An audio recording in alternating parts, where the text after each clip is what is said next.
Bom, a aula de hoje eu gostaria de falar o que é, né, a engenharia física, o que ela faz, né, o engenheiro físico que ele faz, onde ele atua, né? Alguém aqui já ouviu falar de engenharia física? Alguém aqui nunca ouviu falar de engenharia física? Tem alguém assim na sala ou não? Todos já ouviram falar? Nunca ouvi falar. Nunca. Tem alguém aqui que tem interesse em fazer engenharia física e cursar?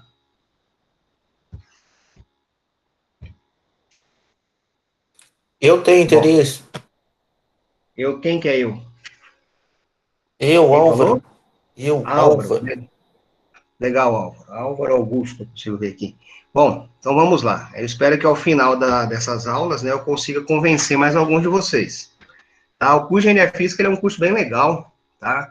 Ele está muito correlacionado, ou totalmente correlacionado, com o desenvolvimento de tecnologias. Né? Por quê? Porque o engenheiro físico ele é um cara que vai ter uma base de física, né? A física que nós costumamos chamar de física hard, né?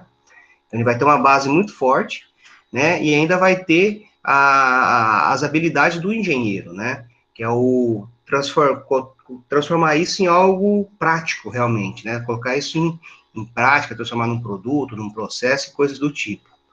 Né? Por exemplo, né? Todo mundo aqui acho que conhece os Avengers, né? Assistiram os filmes.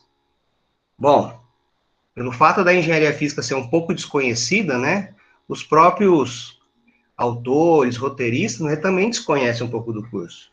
Na verdade, o tal do Tony Stark, lá que fala que é um engenheiro mecânico, ele tem todas as características de um engenheiro físico, na verdade. Vocês acham que o engenheiro mecânico conhece sobre física quântica? Sobre coisas do tipo? Felizmente não, né? O cara que conhece sobre isso é um engenheiro físico, né? Então, você pode falar que o Homem de Ferro, na verdade, ele é um engenheiro físico, tá? Bom, então vamos lá. Brincadeiras à parte, vamos começar aqui. Bom, eu sempre gosto de falar que o engenheiro físico, né, ele vem da simbiose do físico e do engenheiro. Vocês sabem o que é uma simbiose? Já ouviram falar? Isso é um termo lá da biologia, muito utilizado. Né? Tem simbiose, tem parasitose e por aí vai. Ninguém sabe o que é uma simbiose? Dá um exemplo de simbiose. Isso, é um simbionte, né? Todo mundo deve ter assistido esse filme. Bom, mas vamos lá. O que é o simbiose do ponto de vista da biologia? Tá? Ela fala que é uma cooperação, né, mútua entre dois indivíduos, né, de espécies diferentes.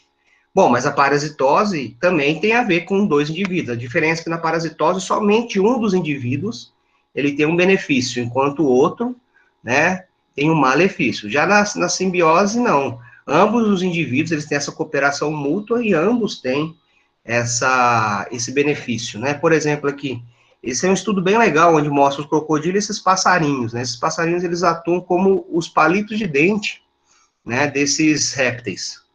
Ah, mas por que isso é importante? Bom, não sei se vocês sabem, mas a principal arma desses répteis são a boca, né? Então, como eles brigam com a boca, então eles acabam se machucando demais, tendo muitas lesões, né? E a proliferação de bactérias na boca é muito perigosa pode causar uma infecção generalizada no corpo. Então, esses passarinhos, né, eles retiram os restos de comida e fazem com que as colônias de bactérias sejam muito menores.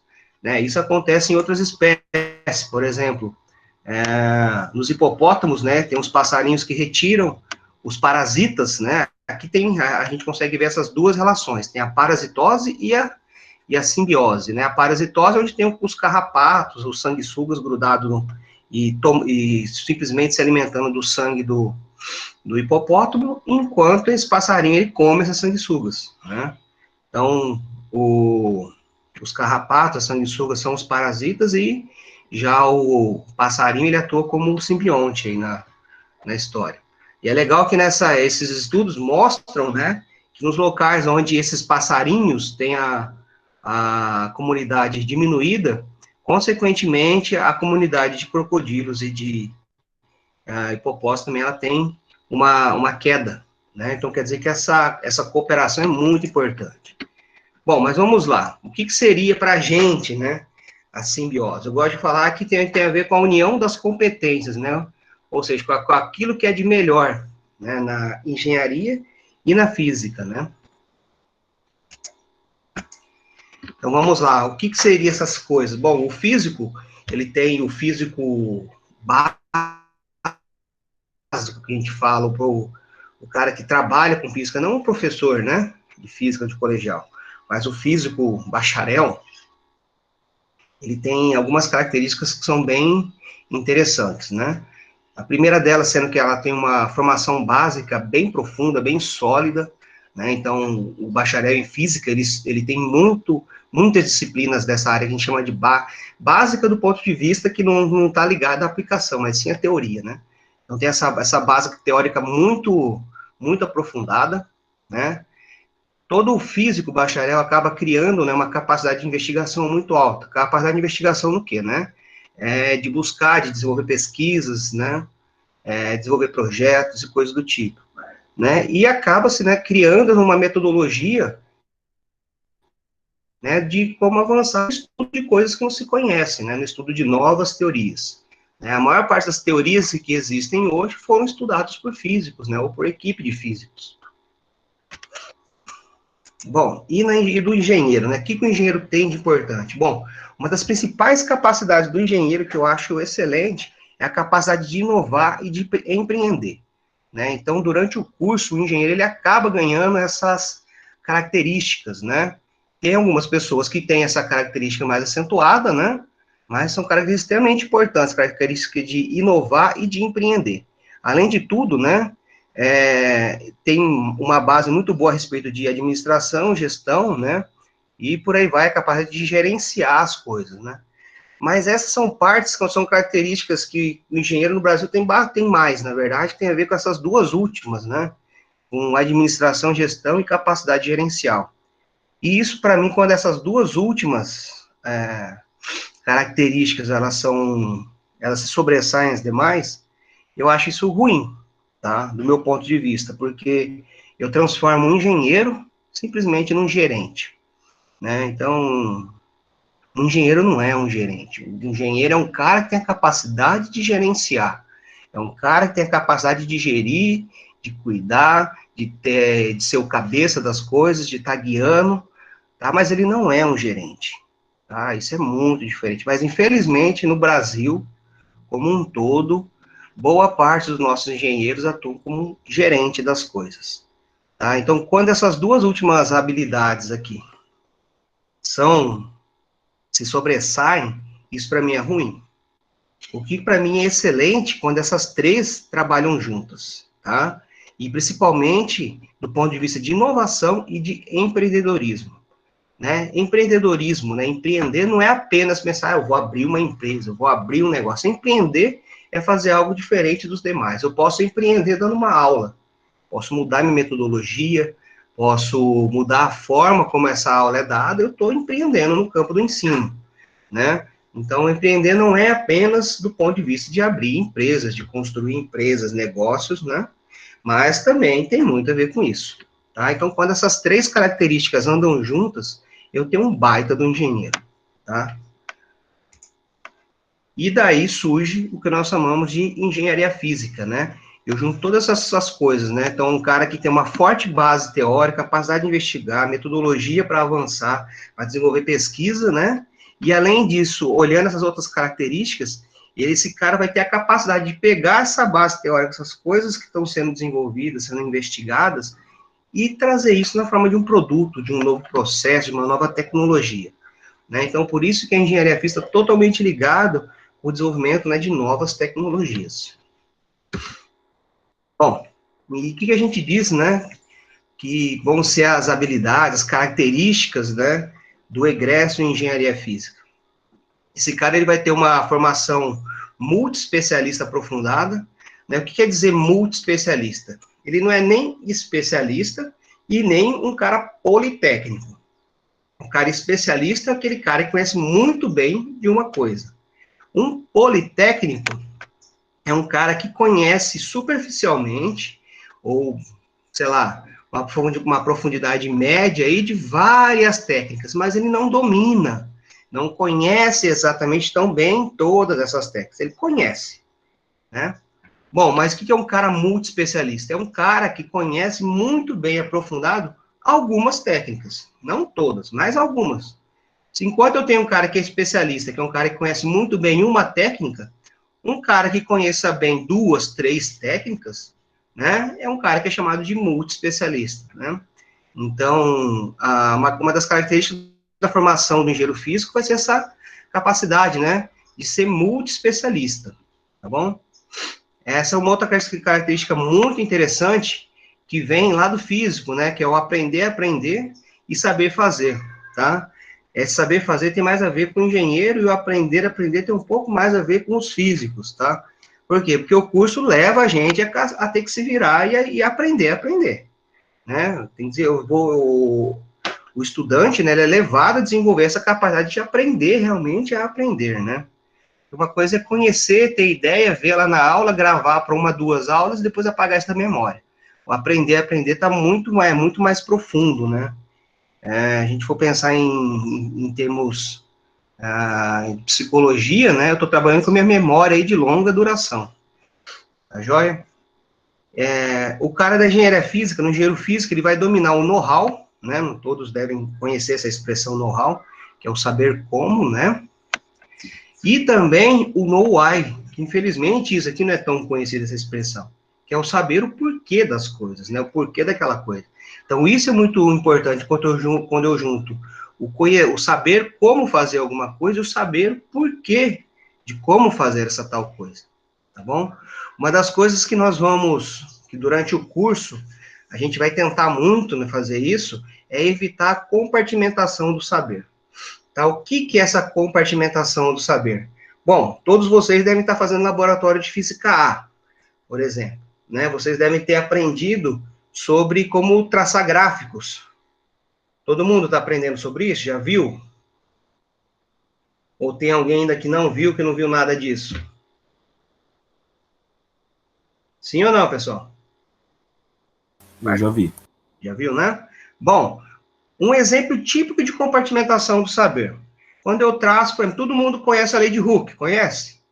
Né? Que fala que a força que uma mola exerce é proporcional a uma constante de mola vezes a compressão, né? A deformação da mola. Não é isso? Sim ou não? F é Isso. igual menos kx. Não é isso? Sim. Vou mostrar para vocês o que é uma compartimentação do saber. Essa expressão física, F é igual menos kx, ela é a expressão matemática do quê? O que ela expressa? Vocês sabem? Bom, Uma reta. exatamente, Ana. Uma reta, gente. O que é o carro? O que é aquela constante elástica de mola? Nada mais do que um coeficiente angular, tá? Então, boa parte da compartimentação do saber, pessoal, ela acontece devido ao linguajar que, vamos pensar assim, vocês acabaram de entrar na universidade, então vocês tiveram professores no ensino médio, né? Isso na faculdade também é capaz de vocês encontrarem, tá? O linguajar usado pelos professores de uma disciplina, de uma área, é diferente do linguajar utilizado pelos professores daquela outra área. Tá? Os professores sabem o que significa essa diferença de linguajar entre uma área e outra.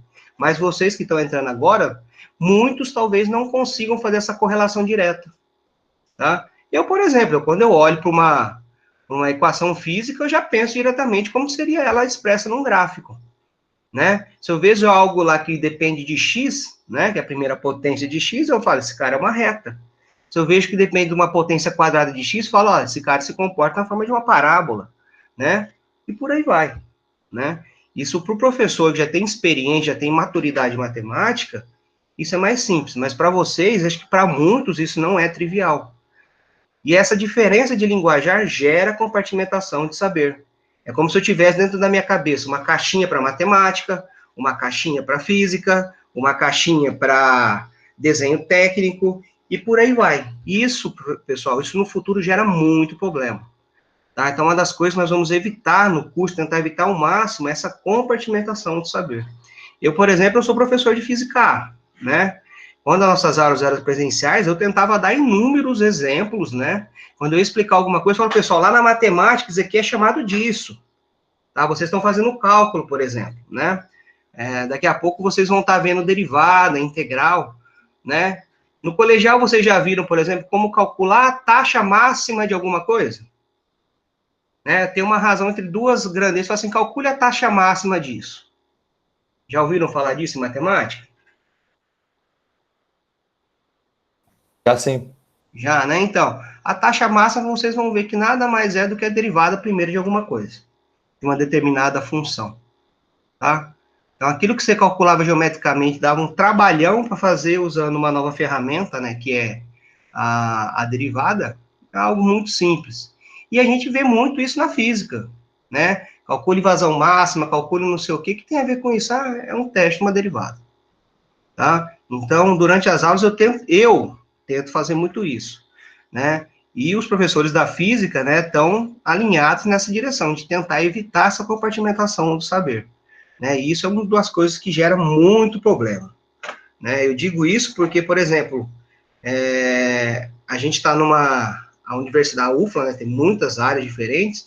Eu já conversei, por exemplo, com professores que não entendem, que chegavam com um problema para a gente na física, que eu pensava, puta merda, mas esse problema é ridículo, né? Para mim não é um problema, mas para aquela outra área era uma coisa imensa, né? Então, essa compartimentação do saber existe, e ela atravanca, ela trava muito a evolução do conhecimento.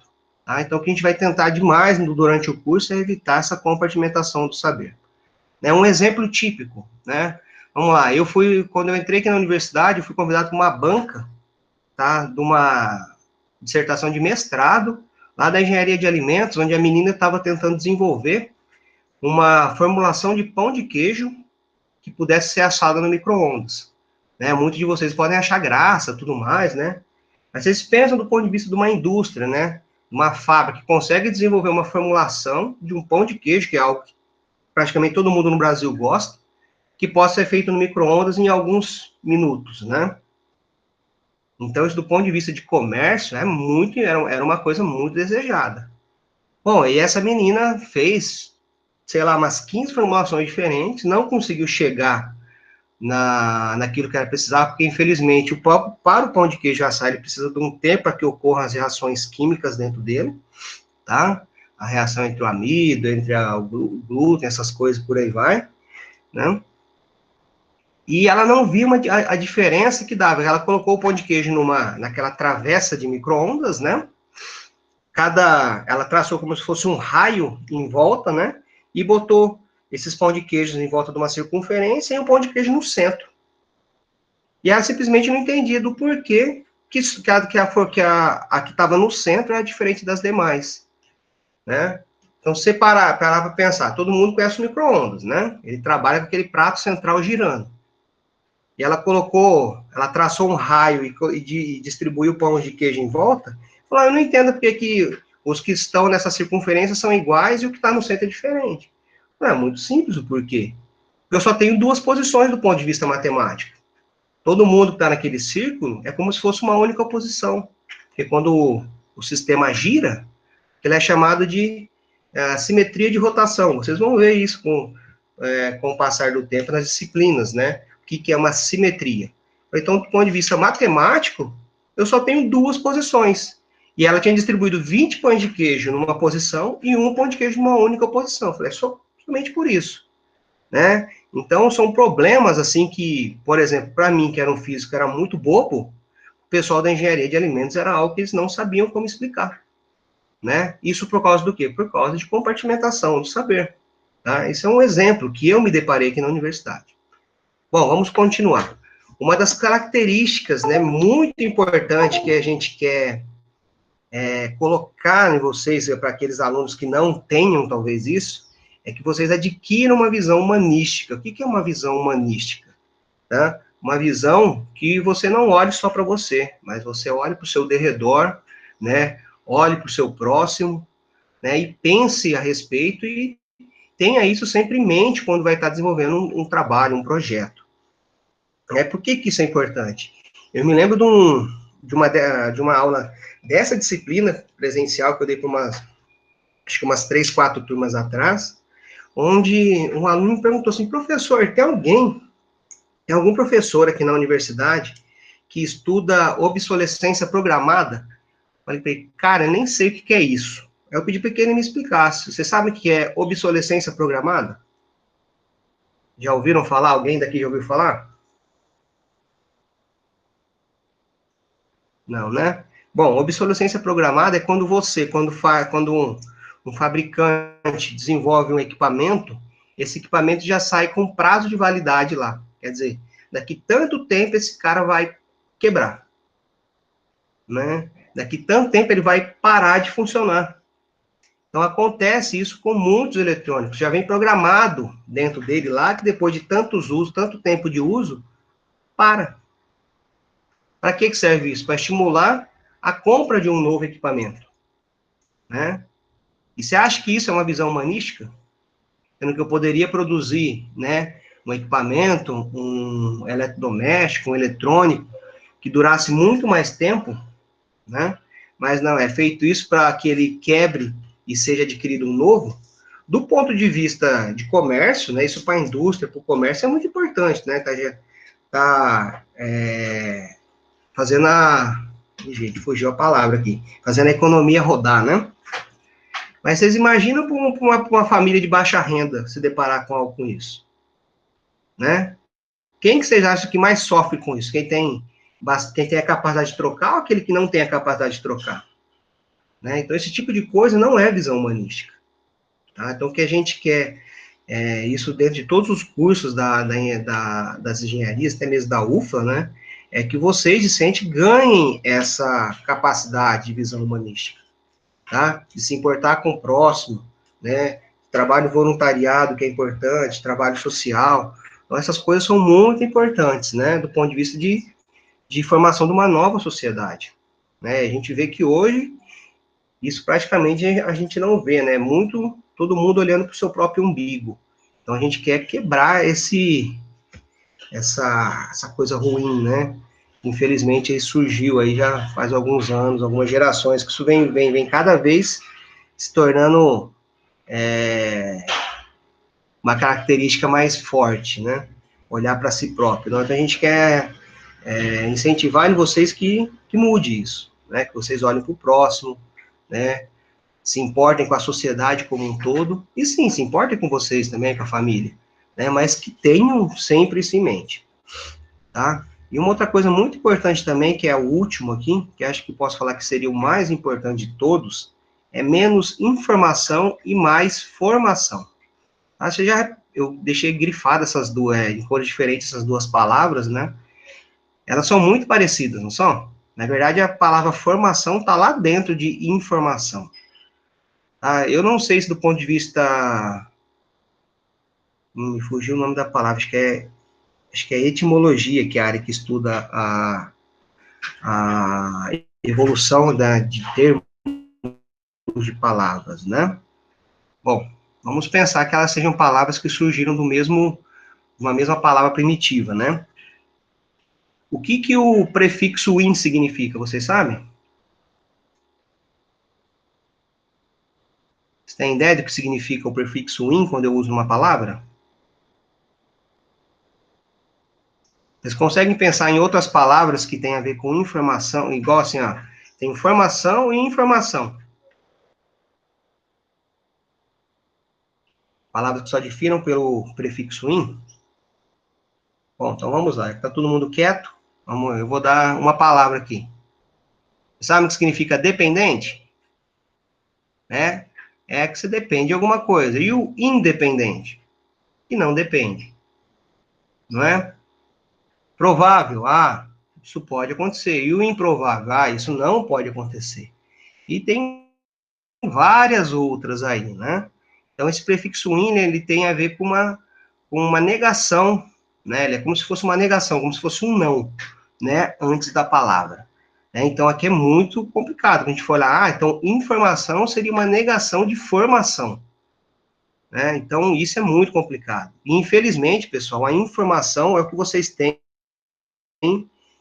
de acesso mais fácil na vida de vocês hoje em dia, em grande quantidade.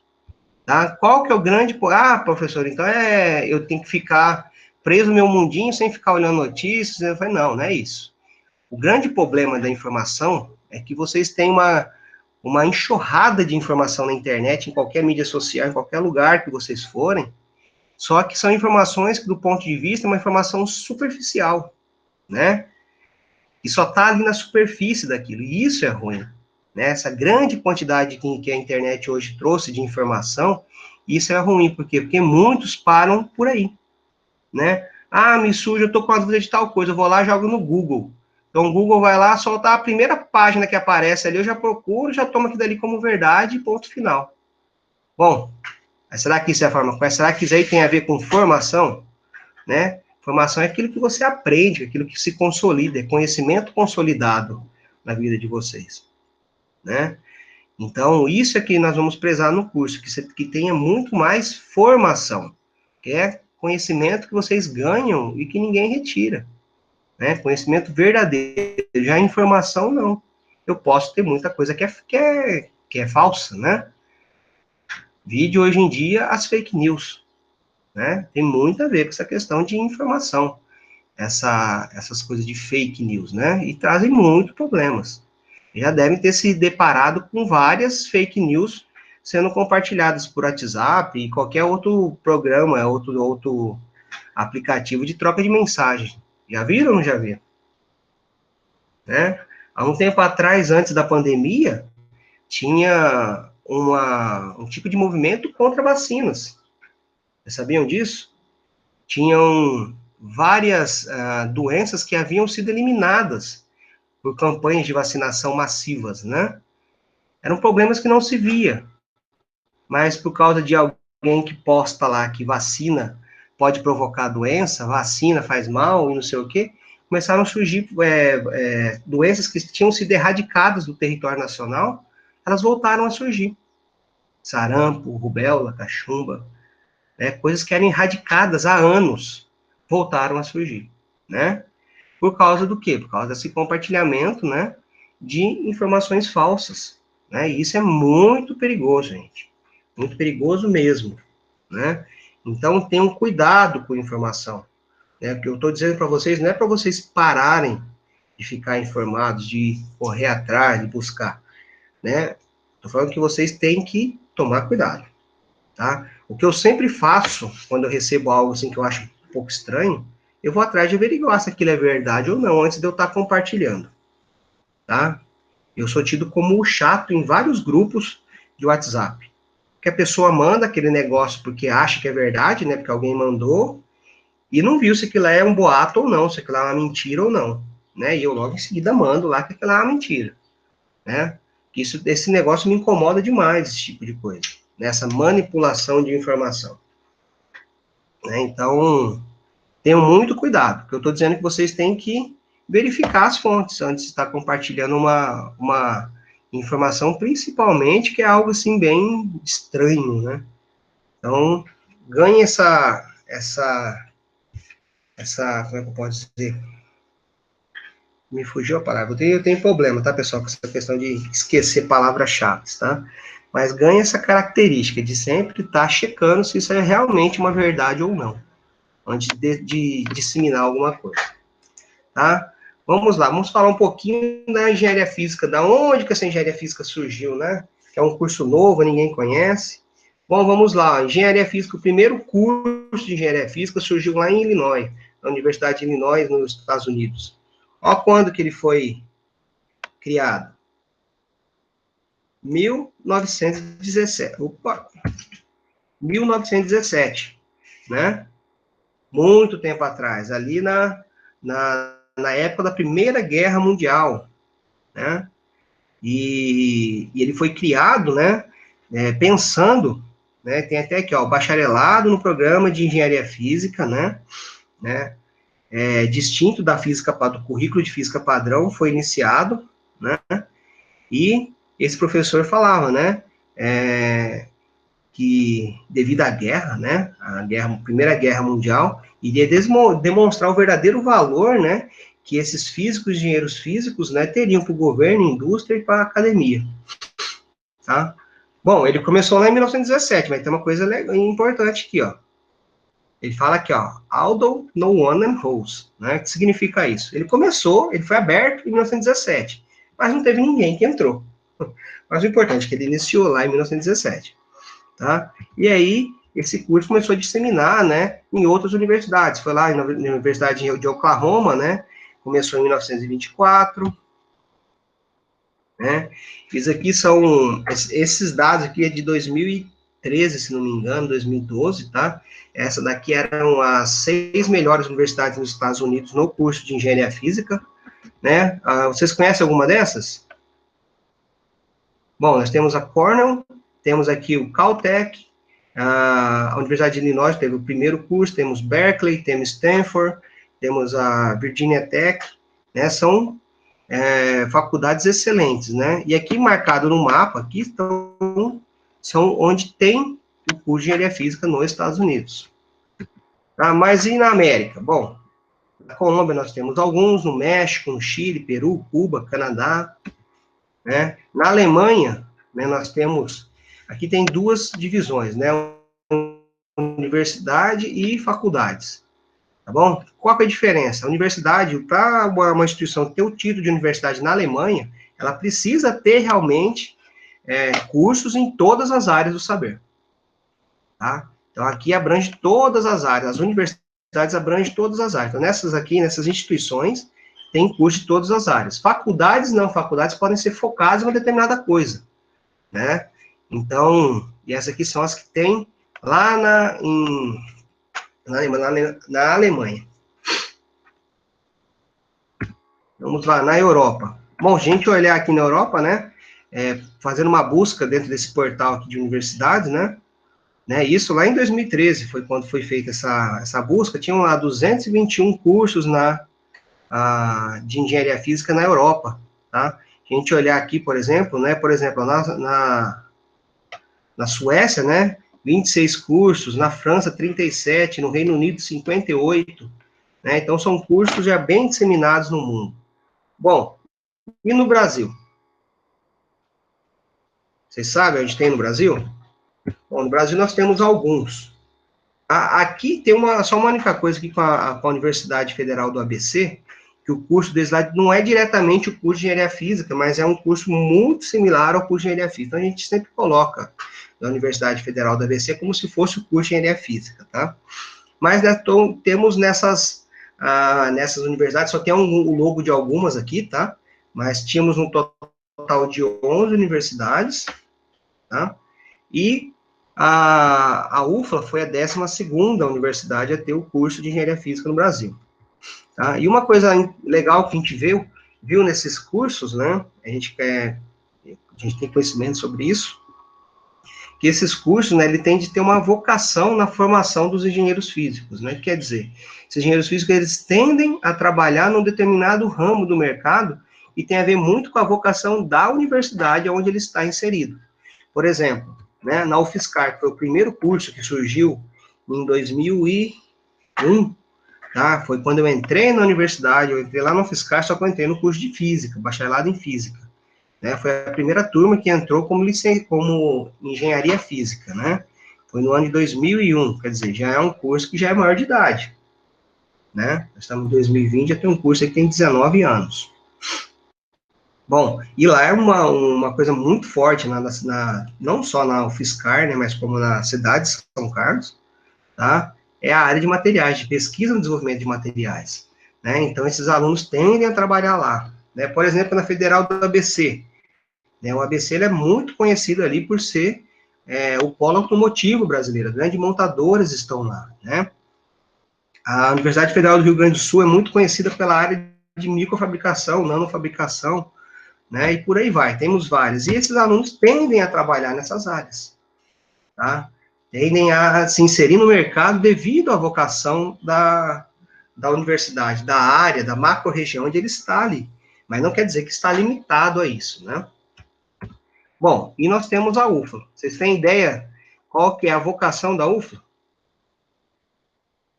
Bom, eu não vou falar nessa aula, na próxima aula eu falo.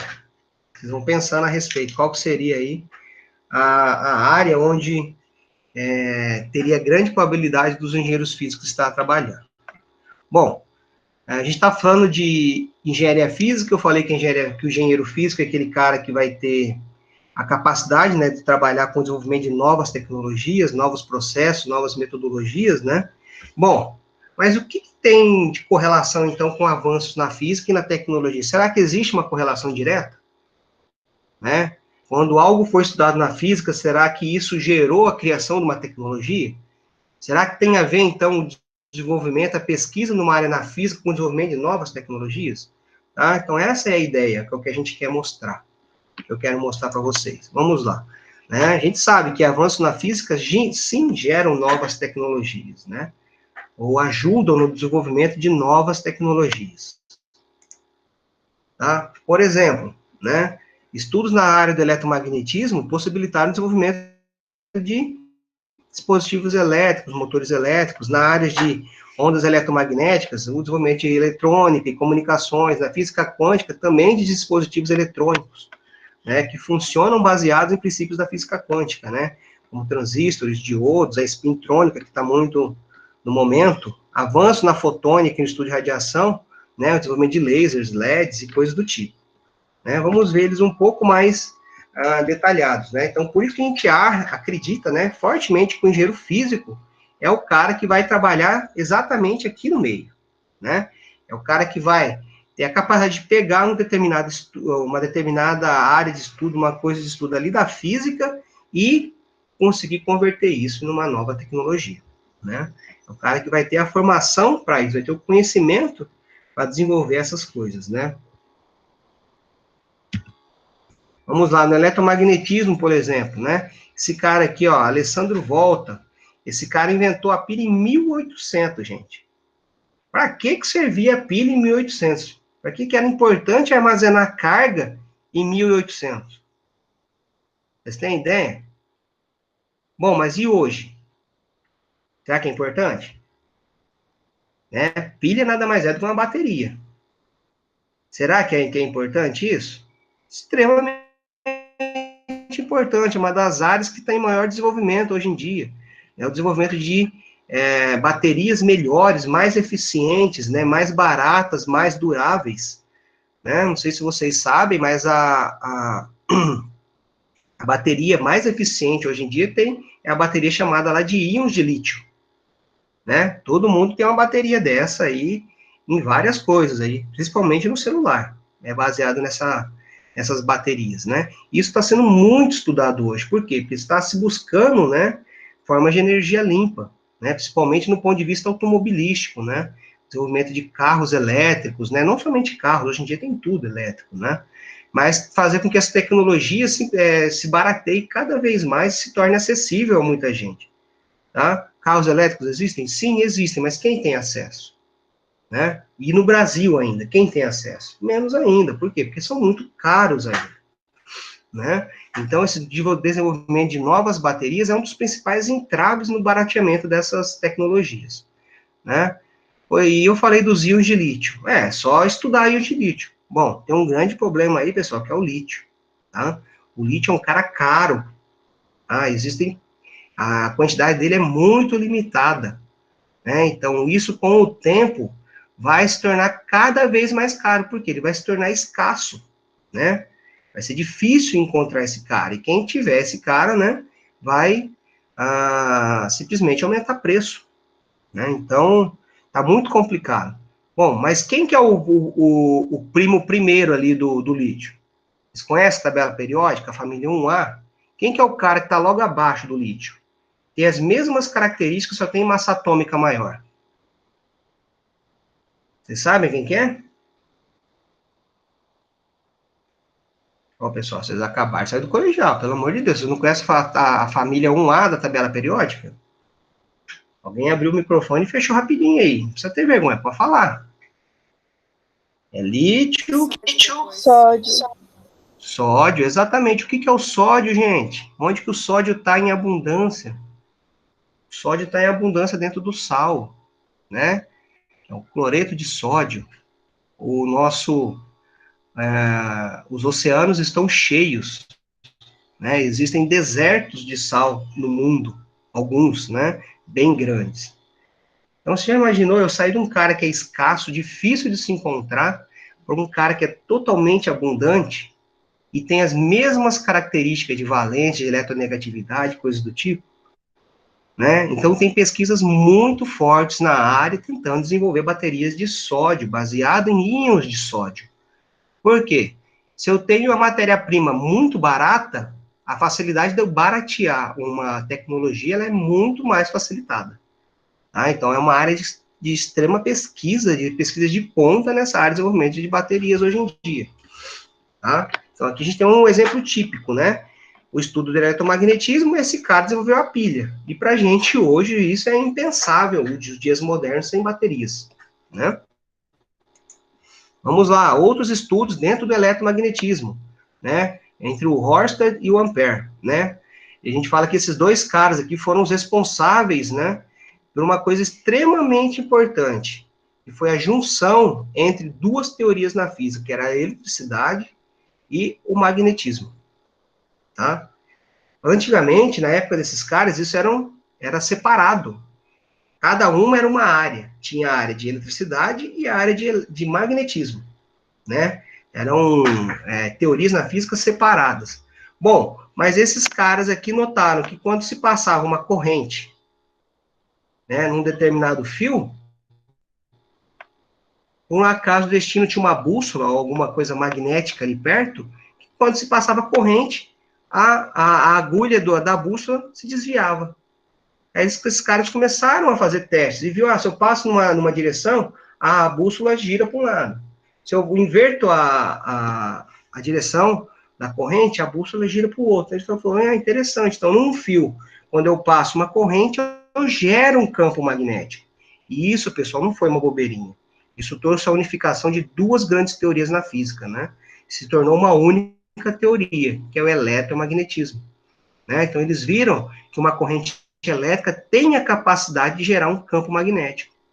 Ah, legal. E o que isso trouxe para o mundo de bom?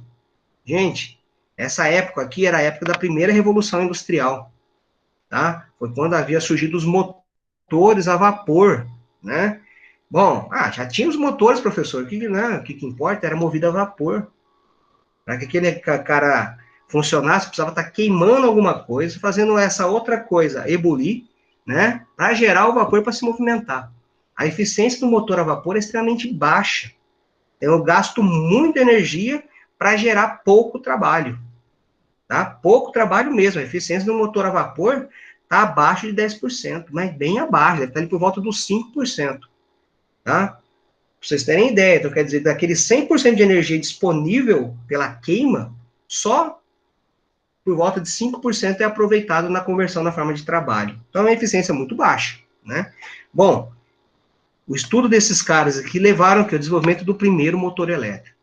Ó, eles estudaram isso por volta de 1812, 1820, e o primeiro motor foi desenvolvido em 1828, né? Se eu pensar, por que tem? Porque esses caras estudaram isso aqui nessa época. A troca de mensagem, de conhecimento nessa época era muito restrita, dependia-se de cavalos, né, pombos correio, coisas do tipo. Então, esses dois caras estudaram isso separados, né?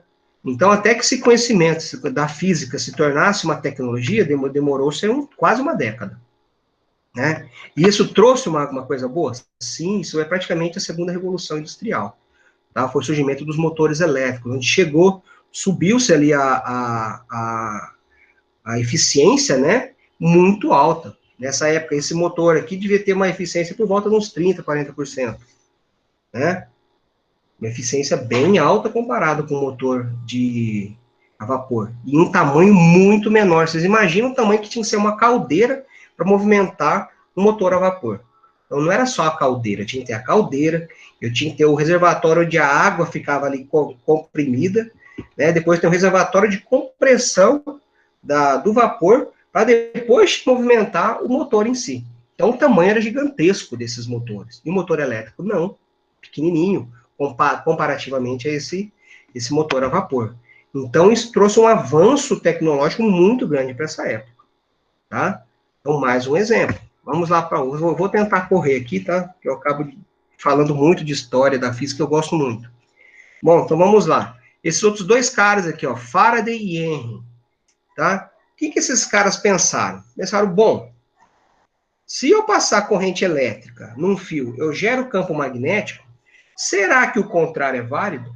Será que a variação no campo magnético eu consigo gerar uma corrente? Ué, o que isso quer dizer? Será que eu consigo, a partir de uma variação no campo magnético, eu consigo produzir eletricidade? Né? Corrente elétrica, a gente parar para pensar, é eletricidade, no nosso, popularmente falando, né? Então, esses caras fizeram esse teste, construíram bobinas, tá? Ligaram isso a um equipamento que detectava a passagem de corrente, e esses caras colocavam e retiravam em cima, mecanicamente. Pega o ímã, colocava dentro da espira e tirava, tá? E eles perceberam que sim, que essa variação de campo magnético, igual a gente pode ver aqui nessa imagem, né? Então, na hora que esse ímã é introduzido aqui dentro, essas linhas de campo, elas estão variando, né? Espacialmente. Isso quer dizer que o campo magnético, espacialmente, ele está variando. Então, quando é feito esse movimento, via-se que esse ponteirinho oscilava de um lado ao outro. Então, sim, o campo magnético gera corrente elétrica. Ah, tá. Perguntaram para o Faraday, quando ele apresentou esse trabalho para ele. Perguntou, tá, tudo bem, gera corrente elétrica. Para que serve isso, Faraday? Sabe qual foi a resposta desse cara, que é a resposta mais genial que eu acho até hoje? Ele simplesmente falou assim, para que serve um bebê quando nasce? O que ele vai fazer? Alguém sabia responder? Quando um bebê nasce, você sabe falar qual que vai ser o futuro dele? Não. Era praticamente isso, né? Eu criei um bebê. Para que esse cara vai servir, né? Não sei ainda. E, simplesmente, sem esse bebê do Faraday e do Henry aí, a gente não teria a nossa vida que nós temos hoje, né? Porque toda a fonte de energia elétrica que nós temos usa, praticamente toda, tá? Quase toda usa esse princípio que é chamado princípio de Faraday. Infelizmente, só o Faraday ganhou o nome, tá? Que é o princípio da indução magnética, tá? Qualquer fonte, qualquer conversão de energia, tá? A maior parte delas tem a ver usando esse princípio da indução magnética. Pensa em uma aí, no Brasil, qual que é a mais usada? Hidrelétrica. O que quer dizer isso? Eu crio uma grande barreira de água, eu deixo essa água cair, né? Varia a energia potencial. Eu pego a energia potencial armazenada daquela água, ela cai, se convertendo em energia cinética, beleza, tem energia mecânica. Como que eu vou converter essa energia mecânica em energia elétrica? Bom, essa água cai, passa por uma turbina, que na verdade são uma quantidade gigantesca de ímãs rodando dentro de uma espira. Então, quer dizer, esse movimento dos ímãs, né, a variação do campo magnético gera corrente elétrica. Então, eu estou convertendo a energia mecânica da água, né, em energia elétrica. Ah, legal. Vamos pensar em outra, né? A energia nuclear, então, professor, tá, essa é diferente. É diferente, será? A energia nuclear, como é que ela funciona? Ela põe os elementos, né, de fusão, eles começam a se fusionar, isso gera liberação de calor muito alta. Essa liberação de calor, ela esquenta a água, né? Produz vapor. Esse vapor é pressurizado e faz mover um motor da mesma forma que a energia elétrica, que é a energia hidrelétrica, né? Ah, legal. Vamos pensar mais diferente. A energia das marés. Já ouviram falar de energias da maré? Né? Da mesma forma, são braços mecânicos, né? Boias mecânicas que ficam subindo e descendo conforme as ondas se movimentam. Esse movimento de sobe e desce pressuriza a água. Essa água pressurizada é injetada dentro de turbinas. E, mais uma vez, é um motor, né? É um gerador, não motor, perdão, um gerador elétrico também, né? Quais que não usam hoje em dia? Bom, uma das que mais está crescendo, que é a promessa de a gente mudar, né, a nossa matriz energética, é a energia solar, fotovoltaica, né? Que aí é a conversão direta da energia do sol em energia elétrica. Eu não uso o princípio da indução magnética de Faraday, né? E é o que a gente espera, que acabe com que essa energia de indução gerada por indução magnética, ela cada vez diminua mais, né? Porque é muito melhor a gente aproveitar essa energia abundante que o sol nos fornece todo dia gratuitamente, né? Então, hoje em dia, tem muitas pesquisas nessa área, aí, na área de energia solar, tá? Mas esse avanço aqui, será que foi importante? Sim, a sociedade moderna surgiu devido, né, esse desenvolvimento desses geradores elétricos. E mais uma vez, olha aqui, ó, foi estudado isso em 1831, 1845, mas olha quando foi o primeiro gerador foi feito, né? Quase uma década e meia após, né? Então, acontece, né? O avanço teórico na física gera, sim, não teórico, né? O avanço em teorias físicas são motores, né, para impulsionar avanços tecnológicos. Só que isso demora um pouco, né? Vamos indo aí, estudando um pouco mais, ondas eletromagnéticas. Esse eu gosto de chamar a atenção para esse daqui, tá? Isso é muito bom aqui para mostrar para nós brasileiros que o nosso povo não é formado, não é um povinho, igual muitos de nós mesmos pensamos, tá? Bom, tem um cara muito importante. Alguém já ouviu falar desse cara aqui, ó? Padre Landel de Moura? Alguém já ouviu falar de vocês? Bom, e desse cara, esse outro italiano aqui, ó, Guglielmo Marconi. Bom, esse cara, Guglielmo Marconi, ele é tido como o pai do rádio, tá? Como se fosse o cara que inventou o rádio. Ele ganhou um Nobel por isso, tá?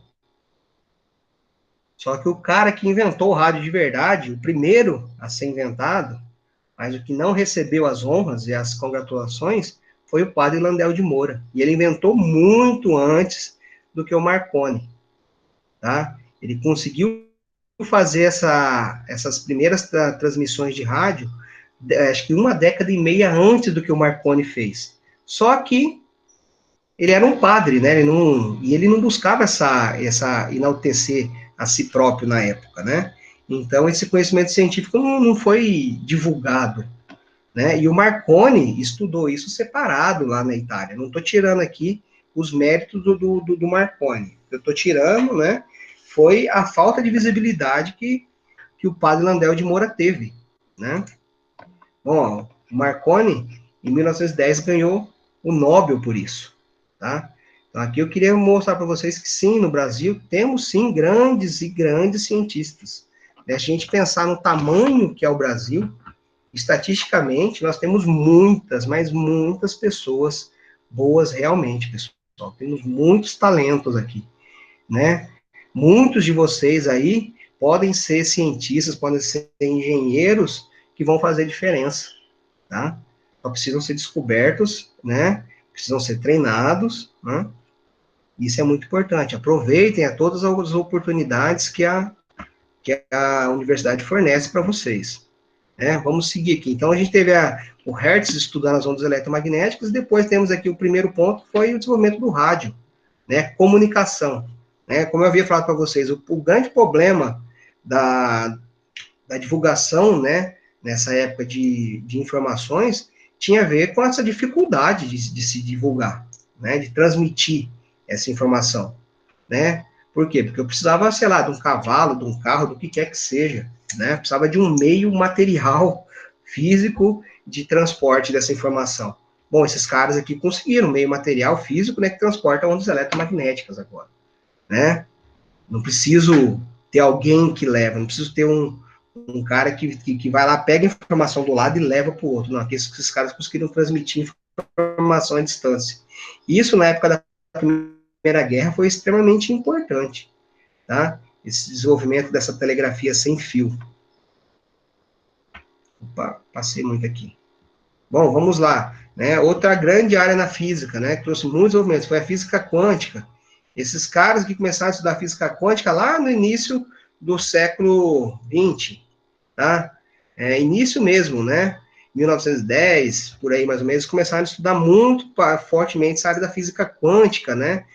Viram que a energia não se comportava de forma contínua, né? A energia se comportava na forma de pacotes, né? Eu não posso. O que quer dizer? O que significa isso? Eu não tenho, se eu olhar do ponto de vista de um átomo, os elétrons não podem ter qualquer energia. Os nêutrons e os prótons não podem ter qualquer energia. Eles possuem faixas de energia, né? São chamados de bandas, né? Já ouviram falar de bandas de valência, banda de condução? Vocês vão, no decorrer dos cursos, vocês vão ver falando disso. Isso tem a ver com a teoria quântica, né? Que fala que, microscopicamente, essa energia não é distribuída de uma forma contínua, mas sim em intervalos onde ela é permitida. Tem intervalo que é permitido, tem intervalo que não é permitido, tá? E esse desenvolvimento dessa física quântica já trouxe desenvolvimento de inúmeras coisas, né? Uma das primeiras coisas que foram inventadas foram os transistores, tá? Era importante? Sim, porque antes, né, os rádios, equipamentos de rádios eram todos movidos a válvula, né? Era chamado de equipamentos valvulados. E a produção de uma válvula ainda hoje ela é muito complicada, tá? Precisa ter um nível de capacidade de desenvolvimento, não, né? Mas de fabricação, um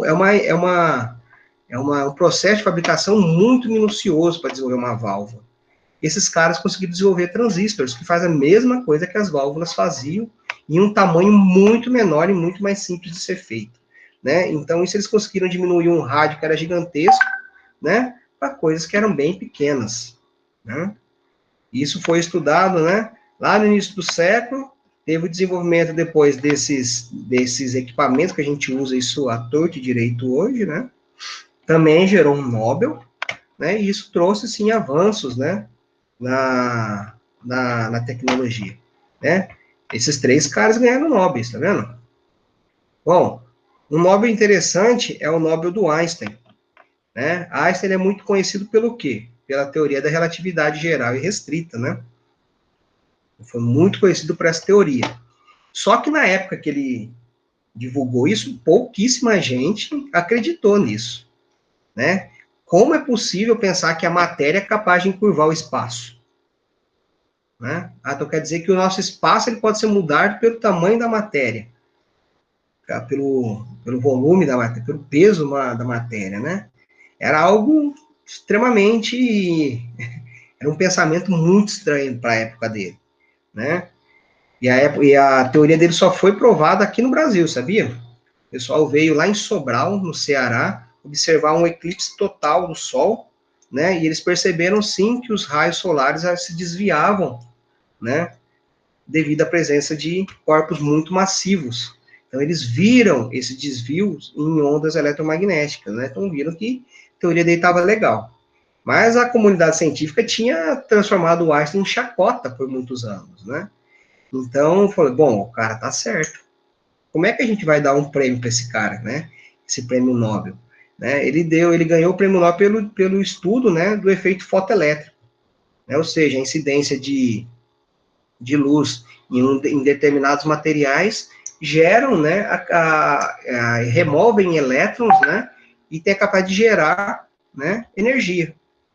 Bom, perfeito. Viram verdade, deram o prêmio Nobel para ele. E esse efeito fotoelétrico é o principal efeito que comanda hoje, né, os painéis solares.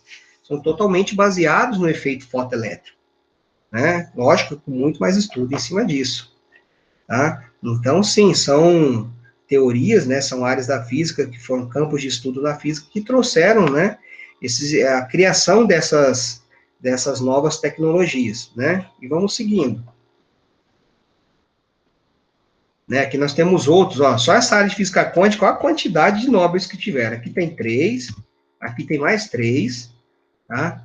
Então, né, então essa área de física quântica foi uma área aí muito reconhecida, né, do ponto de vista científico, né, na área de estudo, né, porque nós temos o Niels Bohr, foi o cara que propôs, né, o primeiro modelo de átomo, é o átomo que nós usamos hoje, é o modelo de Bohr, né, depois tivemos aqui o Heisenberg, né, que ele fala que, na verdade, nós temos ele descobriu, né, formular a frase primeiro aqui, ele descobriu que a matéria, ela pode se comportar tanto na forma de partícula como de onda, né, isso era sim, eu posso pensar que um elétron, ele pode, em determinado momento, se comportar como partícula, em determinado momento ele se comporta como uma onda eletromagnética, né. E o Schrödinger, né, que esse cara que estudou a parte mais matemática da coisa, essa daqui é uma típica equação de Schrödinger, né, que expressa praticamente tudo que tem na física quântica, né. Então, esse cara aqui é considerado um dos pais da física quântica. Vamos seguindo. Bom, então teve todos aqueles estudos de física quântica, né, desde lá do início do século, mas realmente, como que esses caras transformou todo esse conhecimento da física quântica, né, em dispositivos realmente. Tá? O primeiro dispositivo a ser criado, ó, quando que foi? Em 1956. Tá? Os estudos de física quântica começou lá no início desse século. Então, quer dizer, só depois do meio do século foi que se conseguiu desenvolver realmente o primeiro dispositivo quântico. Foi esse cara aqui, ó. Esse cara aqui foi o primeiro transistor criado, né? E olha dentro de onde que ele foi criado, né? Na Bell Telephone Laboratory. Quer dizer, era um laboratório de pesquisa dentro da maior empresa dos Estados Unidos daquela época, que era a Bell, né? Esses caras desenvolveram, ó, é um monstrão, né? Um monstrengo. Hoje em dia o transistor pra gente é algo desse tipo, tá? E o que isso aqui trouxe, né? Trouxe, igual eu havia falado, eu diminuo o tamanho de um rádio que era gigantesco, eu tenho a capacidade de ter aquele mesmo equipamento agora de bolso, tá? Devido a quê? Essa diminuição nas dimensões dos componentes eletrônicos, né? Então, eu tenho mais uma vez aí, né, uma área na física de estudos gerando, né, o desenvolvimento de novas tecnologias. Bom, agora coisas mais no dia de hoje, né? Nessa época aqui, esse cara aqui, ó, o Jack Kilby, é considerado o pai, né, dos computadores. Aí. Por quê? Porque esse cara foi o cara que desenvolveu o primeiro circuito integrado, né? Tudo que a gente usa hoje em dia, né, eletrônico, tem algum CI dentro, tá? Então, esse chip, o desenvolvimento desse chip mudou completamente a vida, né? Se a gente analisar como é que era a vida nessa época, e a vida, vamos seguir até um pouquinho mais para frente, até na década de 80, depois da década de 90, tem muita diferença, né? Eu, por exemplo, eu falei ontem, eu estava conversando com minhas meninas na mesa, né? Tenho 3 filhas, e por algum motivo a gente caiu em conversa a respeito da internet, né? Elas achando que a internet, elas perguntaram, pai, como é que era a internet quando você era criança? Eu falei, não, como é que era? Não, como é que não era, né? A internet não existia quando eu era criança. Elas me olharam estranhas, né? Minhas filhas. Eu só fui conhecer a internet quando eu entrei na faculdade em 2001, né? Vocês praticamente nasceram já com a internet bombando, né? Vocês conseguem imaginar a vida de vocês sem internet hoje em dia? Né? Então, o desenvolvimento tecnológico que teve nas duas últimas, pensa aí, nas 4 últimas décadas foi gigantesco, né? A taxa de aumento de tecnologia, né? E isso está muito relacionado com essas áreas, né, de desenvolvimento cada vez mais aprofundado em áreas da física, tá? Não somente física, né, mas a física, eu posso falar que é o ator principal nesse desenvolvimento tecnológico, tá? Vamos seguindo aqui, né? Mais uma vez, né, esses estudos, né, o que conseguiram trazer? Agora a gente conseguiu armazenar, uma forma de armazenar informação, né? Que foi através aí dos primeiros gravadores. Primeiro conseguiu gravar assim, em fitas, né? E depois teve evolução até chegarmos aí, por exemplo, na década de 60, foi quando criou o primeiro disco rígido, que não é esse daqui, tá? É evidente que não é esse. Tá? Eu me lembro quando eu comecei a fazer computação, isso lá em 96, 97, foi quando eu comecei a fazer os primeiros cursos de computação, a gente andava com uns disquetes grandão. Não sei se vocês já viram. Alguém já viu algum disquete, pelo menos? Né? Hoje em dia nem se vê mais disquete, mas na época era um disquete quase o tamanho de uma meia folha de sulfite. Esse cara tinha que ser guardado dentro de um livro de capa dura, porque se eu dobrasse ele um pouquinho que seja, ele parava de funcionar. Eu lembro quando surgiu o primeiro disquete não sei nem qual que é o tamanho dele, mas aquele disquete menorzinho.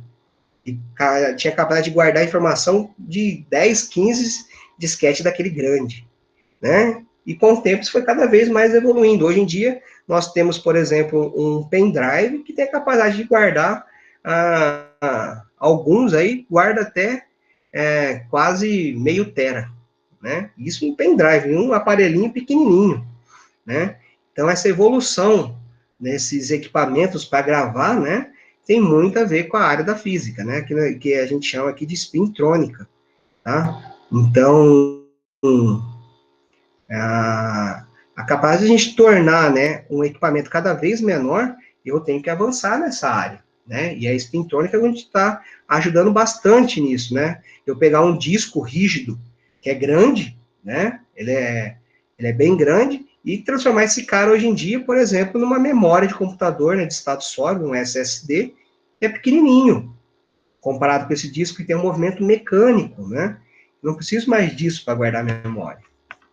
Tá? Então, isso tem muito aqui na área da espintrônica, essa miniaturização das coisas, tá vendo? Tá significando que está mostrando que está diminuindo o tamanho das coisas, né?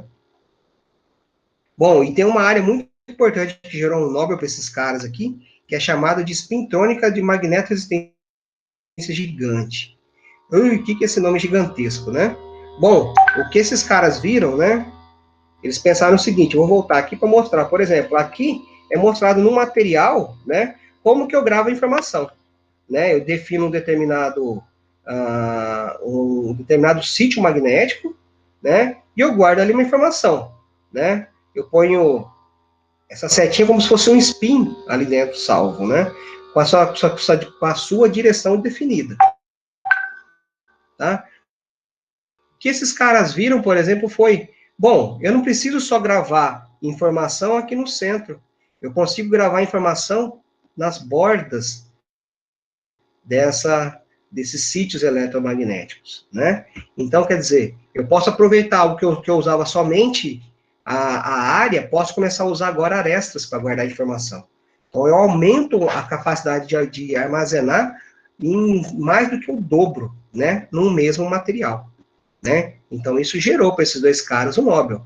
Esses caras aqui começaram a estudar isso daqui, se não me engano, foi no início de 2000. Eles só ganharam o Nobel em 2007, por quê? Porque esses caras demoraram aqui, eles só liberaram a tecnologia, né, o estudo deles, depois que eles já haviam conseguido registrar patente, né? Pensaram no bolso. Né? Então, deixa eu garantir a patente e depois eu divulgo a tecnologia. Então, esses dois caras aqui, né, foi o que trouxe aí hoje em dia, o que a gente usa muito, que são esses desenvolvimento, né, dos SSDs, né, que é os de solid states. Os discos são os HDs, né, baseados em estado sólido, né. E eu, por exemplo, no meu computador, eu tenho um SSD, não tenho mais esse HD mecânico, né, tem um disquinho girando aqui dentro. Bom, vamos seguindo, pessoal. Pessoal, se tiver dúvida, vocês abrem o áudio aí e perguntem, hein? Senão eu fico falando e não paro. Bom, né, e no campo da fotônica e radiação, né, então teve estudos lá a respeito na área principalmente fotônica, né, que criou-se o desenvolvimento dos lasers, né, laser é essa sigla aqui, que é Light Amplification by Stimulated Emission of Radiation, né, estimulação amplificada de luz, né, de emissão estimulada de radiação de luz amplificada, né. Se a gente pensar na luz que a gente recebe do Sol, por exemplo, é uma luz que não é polarizada, ela chega com todas as polarizações possíveis. Tá? O laser não, o laser é algo que é totalmente polarizado numa única direção. Tá? Tanto é que a gente consegue ver essas faixas, tá vendo? Ele não abre aqueles spots igual abre uma lanterna, né? Pegar essas lanternas que a gente usa para iluminar, ela abre como se fosse um cone de luz depois dela. Por quê? Porque a luz ela não possui uma direção. Tá joia? Na lanterna. E já no laser, não, ela possui uma única direção, ela está polarizada numa única direção. Isso trouxe benefícios, sim, transformou a nossa comunicação muito mais rápida. Aqui eu tenho exemplos aqui de fibra ótica. Eu acho que muitos de vocês têm internet aí na casa de vocês com fibra ótica. Vocês já usaram internet de rádio, por exemplo? Né? Não tem nem como comparar a qualidade da internet transmitida por rádio da internet transmitida por fibra ótica, né? E da capacidade de transmitir informação usando uma fibra ótica é pequenininha, né? Então, esse é mais um avanço na física, né? Aqui também na engenharia de materiais e coisas do tipo, né? Que trouxe um grande avanço no nosso dia a dia. O próximo é bem legal, tem a ver com os LEDs, né? Acho que todo mundo já ouviu falar de LED hoje em dia, né? Tem muitas aí que tem as lâmpadas de LED em casa, né? Que são as lâmpadas mais eficientes, né? Que gastam menos, duram mais, na conta de luz elas ajudam bastante, né? Bom, o LED, ele nada mais é do que um diodo, é um diodo emissor de luz. É Light Emission Diodes, tá? Isso que significa LEDs, tá? Então, tinha-se vários LEDs. O primeiro a ser desenvolvido foi o LED vermelho, ele emitia no vermelho, né? Tinha capacidade de emitir luz na faixa de onda do vermelho, tá? Bom, depois, né, criou-se algumas outras cores, o LED azul não, perdão, o LED verde foi um dos que surgiram logo depois. E o grande problema, pessoal, estava na criação do LED azul, tá? Havia-se estudos, né, de simulação de desenvolvimento de materiais, né, isso do ponto de vista computacional, tá? Estudos que mostravam um determinado componente, né, um determinado material vai emitindo azul, tá? E esses caras aqui ganharam o Nobel em 2014, essa equipe de japoneses, esses caras pegaram esses estudos do pessoal de computação que fazia essa simulação de materiais, né, e conseguiram produzir exatamente o material que era esperado emitindo azul. E sim, emitindo azul. Ah, legal, então agora eu posso colocar aqui na minha luz de Natal, né, as luzinhas de Natal, agora eu vou ter verde, vermelho e azul, né? Simples assim, só isso. Só isso não, pessoal. Né? Aqui está uma coisa muito interessante, que é o padrão RGB, que é Red, Green, Blue, tá? A superposição dessas três cores primárias gera o branco. Tá vendo essa área aqui, o branco? Então, quer dizer, quando eles cresceram os materiais com camadas de azul, verde e vermelho, e esse material emitia o branco.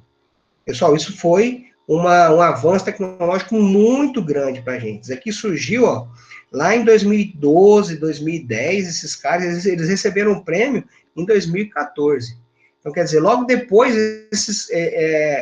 essa tecnologia desenvolvida por esses caras começou a ser posta realmente em prática, né? E aí criou-se os primeiros LEDs brancos que emitiam na luz branca, né? E hoje em dia a gente sabe o quanto isso está no dia a dia. Todo mundo, se olhar para cima, talvez aí na casa de vocês, tem uma luz de LED, né? E isso trouxe algum benefício? Sim, né? Economia de energia, principalmente, durabilidade, né? Então, esse avanço é extremamente importante para a gente, né? E demorou-se um pouquinho? Sim, demorou. Por quê? Porque esse método que esses caras desenvolveram era muito caro. Então, na onde que entrou a engenharia nisso? Na forma de baratear essa tecnologia, desenvolver processos de forma a baratear a criação, né, desses materiais, tá? Aí que a engenharia é extremamente importante, né? A física descobriu e a engenharia transformou isso em tecnologia. Mas existe um gap, né? É evidente. As lâmpadas LED estão aí no mercado, assim, no nosso dia a dia, há uns 4, 5 anos no máximo. Acho que nem isso. Acho que uns 3, 4 anos no máximo, elas se tornaram acessíveis, né? Mais baratas para ter isso hoje em dia. Tá? Isso sim, é extremamente importante. Opa, vou seguir aqui. Bom, aqui essa figura é uma coisa muito interessante, foi publicada lá em 2002, né? Que falavam a respeito das grandes forças que provocavam revoluções, tá? E aí começou a modelar algumas coisas e viram que a gente chegou nesse comportamento aí. Começou a ser a primeira grande força revolucionária, né? A gente pensar do ponto de vista de revolução industrial, tem ali no ramo dos têxteis, né? A primeira revolução industrial ocorreu aqui nessa época, né? Movida ao quê? A avanço da tecnologia, né? Foi feitos estudos sobre termodinâmica, criou-se os primeiros motores a vapor, onde trocou-se os teares manuais a teares mecanizados, né? E isso teve um impulso ali dos têxteis, tá? Nesse meio tempo, depois surgiu os motores elétricos, né? E isso fez explodir essa área. Então, essa área têxtil foi a responsável por essa grande mudança nessa época, que entre final de 1700, né? Até ali, início do século XIX. Bom, então beleza, essa aqui já era uma área extremamente já em crescimento nessa época. Simultaneamente, aqui nessa época, ó, começou-se a surgir outra coisa. Ah, legal, né? Tem a ver com os transportes, né? Como que o povo se movimentava antigamente? Baseado em carroças, em animais, né? Em barcos, talvez, mas era tudo limitado, né? principalmente o transporte terrestre, era totalmente feito por animais. Dependia-se, né, dos animais para fazer isso. E aí, com o desenvolvimento nessa época aqui dos motores a vapor, começou-se a criar aqui as primeiras, fugiu o nome, gente, os primeiros trens, né, movidos a vapor, as famosas Maria Fumaça, né, movidas a vapor, né, e isso trouxe o desenvolvimento das ferrovias, tá? Então, a capacidade de transportar carga a longas distâncias numa velocidade muito mais rápida do que os cavalos, né, as carroças, as carruagens tinham de fazer. Então, isso provocou uma grande revolução na sociedade nessa época. Beleza, mas aqui nós temos os trens. Os trens, eles andam sobre o quê? Sobre ferrovias. Eles têm um caminho para traçar. Eles podem ou ir ou voltar naquele determinado caminho, né? Bom, isso daí trouxe uma grande evolução, mas mesmo assim o homem sentiu a necessidade de poder ter uma maior liberdade na sua locomoção. Foi na onde surgiu lá no início do século XIX, aqui lá na época de Henry Ford, já começou a surgir aqui os primeiros motores a combustão interna e começou a se criar os primeiros automóveis, né? Agora eu não preciso seguir ao longo de uma única direção, eu posso me locomover agora de uma forma mais livre. Foi na onde teve ali essa nova, uma coisa que mudou a sociedade, que foi aí a área de automobilística, né? Bom, e aí avança a tecnologia, foi vendo tal, e a gente chegou aqui na época da computação, né? E na época onde nós estamos hoje em dia aqui. Só que interessante quando vocês olham aqui, a gente tem aqui ó, um início, tem um crescimento bem devagarzinho, de repente esse crescimento acentua, segue uma taxa bem alta de crescimento, praticamente constante, até ele chegar num outro ponto onde ele começa a saturar. Ou seja, a partir desse momento, essa grande força, ela para de estar impulsionando mudanças na sociedade. Que elas chegaram num ponto onde ela saturou, né? E todas, aqui a gente consegue ver isso, um ponto de saturação. Bom, nós estamos principalmente hoje em dia nessa daqui, na computação. E está mostrando aqui que a computação vai estar perto da sua saturação por volta de 2025, né? Ou seja, pertinho do que daqui a quase 4 anos, né? Nós já estamos quase em 2021, né? Então, estamos chegando perto aqui do ponto de saturação, né? Do início de onde isso vai saturar, tá? Mas o que é mais legal? Agora nós temos uma outra grande área que está crescendo muito, que é a área da nanotecnologia, que está crescendo simultaneamente a computação. Começou a ser muito estudado isso daqui, ó, lá no finalzinho, né, do século XX. Não é isso? Ah, 3 anos antes de terminar o século XX. Então, quando começou a nanotecnologia realmente. E por que isso é legal? Porque nós estamos aqui hoje. Vocês, principalmente, estão aqui. Vocês estão no ponto onde é esperado que a nanotecnologia agora dispare.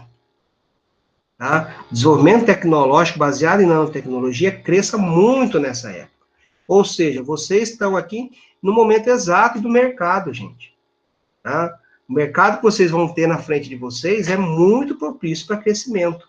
Isso é muito importante. Tá? Principalmente para o engenheiro físico, que é o cara ali que vai ter capacidade de estar trabalhando nessa área de nanotecnologia. Tá bom? Bom, então a gente está falando da área de nanotecnologia. Essa aqui é uma figura muito utilizada, né, quando fala das áreas onde a nanotecnologia pode estar atuando, né? Então, a gente aqui tem grandes áreas do saber, química, física, engenharia, informática, biologia, medicina, né? Onde a nanotecnologia está ajudando, né? E como essas áreas vão se ramificando depois, né? Vão crescendo depois disso. Mas reparem que nessas áreas aqui temos muitas, eu não digo barreiras, tá? Mas existem aqui muitas divisões entre essas áreas, né? E adivinha quem pode trabalhar exatamente nessa, não é divisão, é chamado de interfaces, né? Que acho que é a melhor área, assim, a melhor palavra para ser usada. O cara que vai ter a faca e o queijo na mão para trabalhar nessas interfaces dessas áreas do saber é um engenheiro físico, tá? Esse cara, o engenheiro físico, vai ter a capacidade de estar atuando nessas interfaces de conhecimento, tá bom? Vamos seguindo aqui para não extrapolar muito o tempo. Tá? Aqui a gente tem algumas áreas de conhecimento que envolvem a área de nanotecnologia, tá? Essas aqui são só algumas que foram listadas, tá? São áreas onde os engenheiros físicos têm trabalhado. Aqui foi um slide passado para mim pelo professor Fernando, lá de São Carlos, que é o responsável pela criação do curso de Engenharia Física. Tá? Já vou fazer uma propaganda para vocês. Semana que vem vai ter a primeira semana da Física e Engenharia Física do Departamento de Física, tá? É um evento gratuito, vai ser todo feito pela internet. Então, aqueles que não se inscreveram, se inscrevam, tá? Que vai ser muito legal. E o professor Fernando vai estar dando uma palestra, tá? Esse cara foi o responsável por trazer a engenharia física para o Brasil, tá? Então, ele vai estar dando muitos exemplos, né, de onde os engenheiros físicos podem estar trabalhando. Então, vocês aí que não fazem ideia, ou que começou a ter um pouco de interesse, mas não sabe onde pode trabalhar no futuro, o Fernando vai trazer exemplos concretos de onde esse pessoal está trabalhando hoje. Joia? Bom, então tem todas essas áreas onde os engenheiros físicos podem estar trabalhando. E o que eu fiz agora foi marcar as áreas onde eu tenho corpo técnico aqui na UFLA, trabalhando dentro dessas áreas, né? Pessoal tanto do departamento de física como de outros departamentos dentro da UFLA, né? Que são muito importantes. Tá? Então, eu marquei alguns aqui, ó, agrofísica, eletrônica, a gente tem pessoas na física trabalhando com isso, tá? Todos esses que estão em quadradinhos vermelhos são pessoas que são docentes do departamento de física que conduzem pesquisas nessas áreas, né? Então, a gente está aqui, ó, bem servido, tem várias dessas áreas que têm aqui dentro da UFLA, né? Principalmente dentro da física. Joia? Pessoal, eu encerro por aqui a minha apresentação, tá? Eu deixo o meu contato e o contato do professor Júlio. O professor Júlio é o coordenador adjunto do curso, mas eu gosto de dizer que tanto eu quanto o professor Júlio somos os coordenadores do curso, tá? Então, nós trabalhamos em conjunto, tá? O Júlio não é subordinado a mim, então, nós temos aí uma administração do curso de uma divisão cooperativa entre nós dois, tá? Então, tem os nossos contatos, se vocês precisarem, só mandar mensagens para a gente, na medida do possível, tenta responder. Bom, e eu deixo agora, pessoal, um momento para vocês tiverem dúvidas, que quiserem perguntar, aproveitem. Esse material, essa apresentação de slides, eu já vou disponibilizar ela no campus virtual, tá? Ela vai estar lá disponível para vocês poderem baixar, formato PDF. Tá joia? Alguém tem alguma dúvida?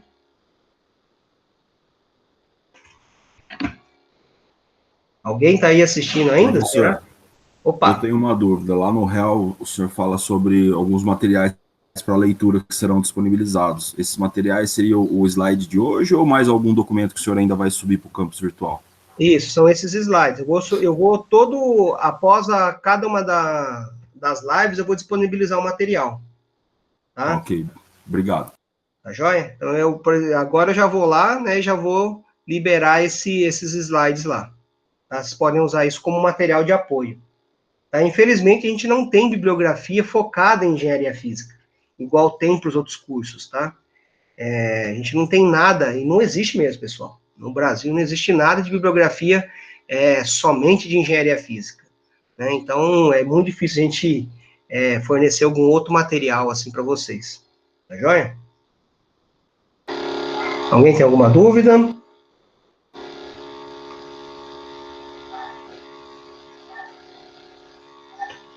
Pelo jeito, não. Então, pessoal, agradeço a participação de todos vocês. Se inscrevam na Semana da Física e Engenharia Física, que é a semana que vem, começa, acho que não me engano, acho que na segunda ou terça-feira, tá? É gratuito. Entra, eu coloquei vários anúncios sobre isso no campus virtual, tá? Tanto na sala de calouros, quanto na sala da ABI, como na sala da introdução também. Então, vocês podem pegar o link por lá, tá? Tranquilo, mas se inscrevam que vai ser um evento bem legal mesmo. Tá joia? Então, pessoal, até semana que vem para a nossa segunda live. E bom final de semana para todo mundo aí. Muito obrigado, viu, pessoal? Até mais.